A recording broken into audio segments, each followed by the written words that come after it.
കൃഷ്ണ ഗുരുവായൂരപ്പ ശരണം. ഗുരുവായൂരപ്പൻ്റെ ഉച്ചപൂജയും കളഭാലങ്കാരമൊക്കെ കഴിഞ്ഞു, നട തുറന്നു. അപ്പോൾ നമുക്ക് ഗുരുവായൂരപ്പനെ കാണാൻ പോകണ്ടേ? ആ ഗുരുവായൂരപ്പൻ്റെ ചതുർബാഹുവായ വിഗ്രഹത്തിൽ ഇന്നിപ്പോൾ ഏത് രൂപത്തിലാണാവോ ഭഗവാൻ ഭക്തരെ കാണാനായിട്ട് നിൽക്കുന്നത്. ഇന്നിപ്പോൾ താലപ്പൊലി കൂടിയാണ്, അതുകൊണ്ട് നേരത്തെ കഴിഞ്ഞു. ഇനിയിപ്പോൾ ഭഗവതിയുടെ താലപ്പൊലി അതിഗംഭീരമായ താലപ്പൊലിയാണ്. എന്തായാലും നമുക്കതിന് മുൻപ് തൊഴുതു വരാം. ആദ്യം തന്നെ കിഴക്കേ നടയിലുള്ള മഞ്ജുളാലിനെ ഒന്ന് പ്രദക്ഷിണം വെച്ച് അതിൻ്റെ വെങ്കല ഗരുഡ ശില്പവും കുചേലൻ്റെ ശില്പമൊക്കെ കണ്ട് തൊഴുത് നമുക്ക് അത്തിമര ഗണപതി ക്ഷേത്രത്തിലെത്തി ഗണേശനെ കണ്ട് തൊഴാം. അതിനുശേഷം നമ്മൾ ഗോപുരവാതിൽ കടന്ന് അകത്തേക്ക് വരാം. അങ്ങനെ അകത്തേക്ക് വരുമ്പോൾ ആ കൊടിമരവും അതേപോലെ വലിയ ബലിക്കല്ലും അതിന് മുകളിലുള്ള ഗജരാജൻ കേശവൻ്റെ 2 കൊമ്പുകളും അതൊക്കെ കണ്ട് മഹാലക്ഷ്മി ദേവീനെയും കണ്ട് നമ്മളങ്ങനെ വന്ന് വാതിൽപ്പടി കയറുമ്പോൾ ഇടത് വശത്തെ മേൽപ്പത്തൂരിൻ്റെ പീഠവും ആ കിടാവിളക്കൊക്കെ കാണാം. അതിനുശേഷം നമ്മൾ നേരെ കണ്ട് ഭഗവാന്റെ ആ ശ്രീലകത്തേക്ക് നോക്കാം. ശ്രീലകത്തേക്ക് ഇങ്ങനെ നോക്കുമ്പോൾ നിറയെ പ്രകാശം. അതിൻ്റെ ഇടയ്ക്ക് നമ്മളെ ചതുർബാഹുവായ വിഗ്രഹത്തിൽ ഇന്നിപ്പോൾ മീനിനെ കാണുന്നു. അത് മീനെന്ന് വെച്ചാലോ സ്വർണ്ണ മത്സ്യമാണ്. സ്വർണ്ണ മത്സ്യത്തിനെ കാണുന്നു. എന്താ പറയുക, ചെളിക്കൊക്കെ ഇങ്ങനെ നന്നായിട്ട് സ്വർണത്തിൻ്റെ അതായിട്ട് വെച്ചിട്ടുണ്ട് പട്ട്. അതേ മുകളിൽ ആ അര വരെ സ്വർണവും പിന്നെ സ്വർണ്ണ മത്സ്യവും മുകളിലേക്ക് മത്സ്യാവതാര രൂപിയാണ് ഇന്നത്തെ കളഭാലങ്കാരം. മുകളിലേക്ക് മഹാപ്രഭുവായിട്ട് 4 തൃക്കൈകളോട് കൂടിയിട്ട് ശംഖ് ചക്ര ഗദാപത്മത്തോട് കൂടിയിട്ട് മഹാപ്രഭുവായിട്ടാണ് മുകളിലേക്ക്. അപ്പം മത്സ്യാവതാര മൂർത്തിയായിട്ടാണ് അന്ന് ശ്രീലകത്ത് അങ്ങനെ നമുക്ക് ദർശനമേകുന്നത്. അങ്ങനെ നോക്കിക്കഴിഞ്ഞാൽ ആ കഴുത്തിൽ ഒരു വളയം പോലത്തെ മാല, ഒരു പതക്കം പോലത്തെ മാല, കൈവളകൾ തോൾവളകൾ കാണാണ്ട്, അതേപോലെ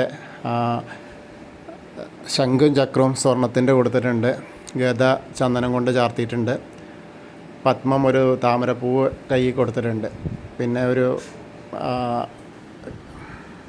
തിരുനെറ്റിയിലൊരു ഗോപി കുറി വെച്ച് കൊടുത്തിട്ടുണ്ട്. അതേപോലെ തിരുമുടിമാലകൾ 2 എണ്ണം കൊടുത്തിട്ടുണ്ട്, വെളുത്ത പൂവും തെച്ചിയും, അതേപോലെ തെച്ചിയും തുളസിയായിട്ടുള്ളത്. അതേപോലെ ഉണ്ടമാലകളും 2 എണ്ണമാണ്, അതും വലിയ ഉണ്ടമാലകളാണ്, നല്ല തെച്ചിയും തുളസിയും വെളുത്ത പൂവായിട്ടുള്ള അതേപോലെ തന്നെ. പിന്നെ മുകളിൽ വിധാനമായിട്ട് 3-4 കണ്ണന് ഏറ്റവും പ്രിയപ്പെട്ട തുളസിമാലകളുണ്ട്. അങ്ങനെ ഇതാണ് ഇന്നിപ്പോൾ മത്സ്യാവതാരമൂർത്തിയായിട്ടാണ് ഭഗവാന്റെ ആ ശ്രീലകത്തുള്ള ആ രൂപം, കളഭത്തിലുള്ള രൂപം. അപ്പോൾ എല്ലാവരും ആ സോപാനപ്പടിയിൽ നിന്ന് ഭഗവാന്റെ ശ്രീലകത്തേക്ക് നോക്കി തൊഴുകയാണെന്നിങ്ങനെ വിചാരിച്ചോളൂ, പ്രാർത്ഥിച്ചോളൂ. അത് കഴിഞ്ഞ് നമ്മൾ അവിടെ നിന്ന് ഇങ്ങനെ ഇറങ്ങിയാൽ അഗ്നികോണിലുള്ള ബലിക്കല്ലും അതേപോലെ തിടപ്പള്ളിയും അതേപോലെ ആ ചുവരിൻ്റെ മുകളിലുള്ള ആലിലക്കണ്ണനെയൊക്കെ കണ്ട് തൊഴുത് നമ്മൾ ഗ്രില്ലിന് അപ്പുറത്തേക്ക് ഇങ്ങനെ കിടന്ന സപ്തമാതാക്കളെ കാണാം. പിന്നീട് അങ്ങനെ വന്ന് ഗണേശനെ കണ്ട് തൊഴാം. ഏകദന്തം മഹാകായം തപ്തകാഞ്ചന സന്നിഭം ലംബോദരം വിശാലാക്ഷം വന്ദേഹം ഗണനായകം. അത് കഴിഞ്ഞ് സരസ്വതി അറയിലേക്ക് നോക്കുക, സരസ്വതി ദേവീനെ കാണാം. സരസ്വതി നമസ്തുഭ്യം വരദേ കാമരൂപിണി വിദ്യാരംഭം കരിഷ്യാമി സിദ്ധിർഭവതു മേ സദാ. അങ്ങനെ തൊഴുത് അവിടുന്ന് വന്ന് ആ കോർണറിലെത്തിയാൽ ചെറിയ ഗണേശനെ കണ്ട് തൊഴാം. മത്സ്യം, കൂർമ്മം, വരാഹം, നരസിംഹം വരെയുള്ള രൂപങ്ങളൊക്കെ കണ്ട് തൊഴുത് മേൽശാന്തിൽ അവിടുന്ന് അർച്ചന പ്രസാദമൊക്കെ വാങ്ങാം. പിന്നീട് അങ്ങനെ വന്ന് വാമനരൂപവും ഗജേന്ദ്രമോക്ഷത്തിൻ്റെ രൂപമൊക്കെ കാണാം. പിന്നെ അനന്തശായിയായ അനന്തപത്മനാഭനെ കണ്ട് തൊഴാം. ഗരുഡാരൂഢനായിരിക്കുന്ന മഹാവിഷ്ണുവിനെയും കണ്ട് തൊഴുത് നമ്മൾ ശ്രീകോവിലിൻ്റെ പുറകു വശത്ത് വന്ന് സാഷ്ടാംഗം നമസ്കരിക്കുക. നമസ്കാരമൊക്കെ കഴിഞ്ഞ് ആ മുകളിലേക്ക് നോക്കിയ നരസിംഹസ്വാമിയെ കാണാം. അത് കണ്ട് തൊഴുത് പിന്നെ ദശാവതാരത്തിൽ ബാക്കിയുള്ള വിഗ്രഹങ്ങൾ ശ്രീരാമചന്ദ്രനും ഭാർഗവരാമനും ബലരാമനൊക്കെ കണ്ട് തൊഴാം. ശ്രീകൃഷ്ണനെയും അതേപോലെ മുരുകനൊക്കെ കണ്ട് തൊഴുത് ഹനുമാൻ സ്വാമിയുടെ അടുത്ത് വരിക. ഹനുമാൻ സ്വാമിയെ തൊഴുത് പ്രാർത്ഥിക്കാം.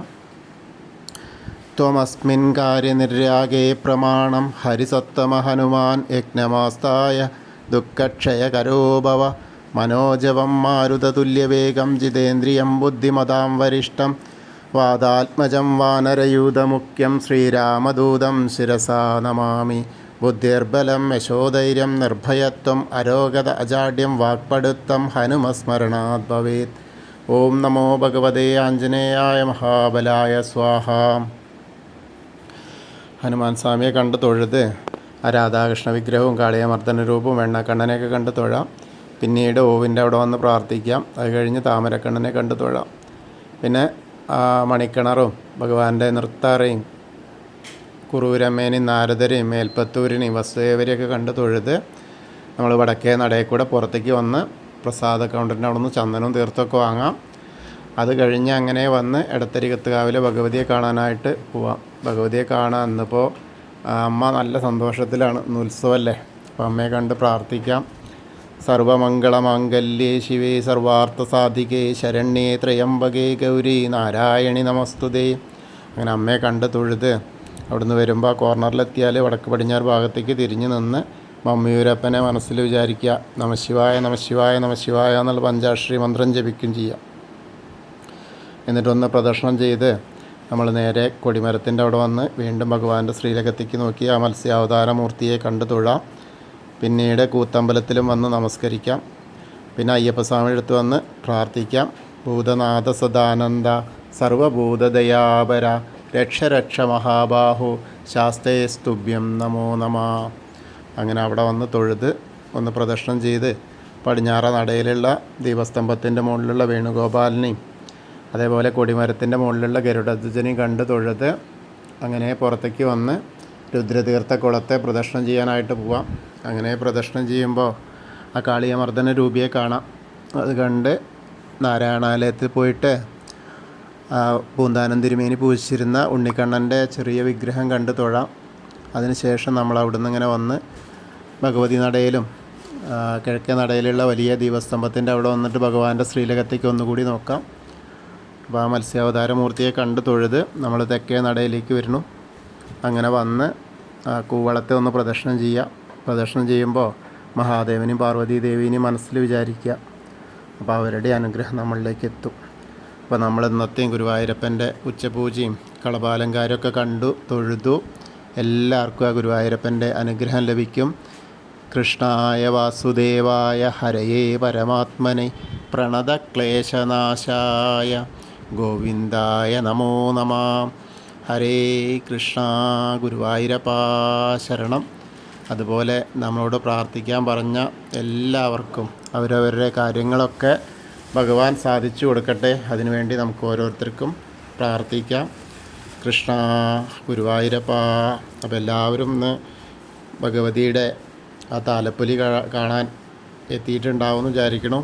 എത്താത്തവർക്കൊക്കെ അതിൻ്റെ എല്ലാ അനുഗ്രഹവും ഭഗവതി നൽകട്ടെ. ഹരേ കൃഷ്ണ.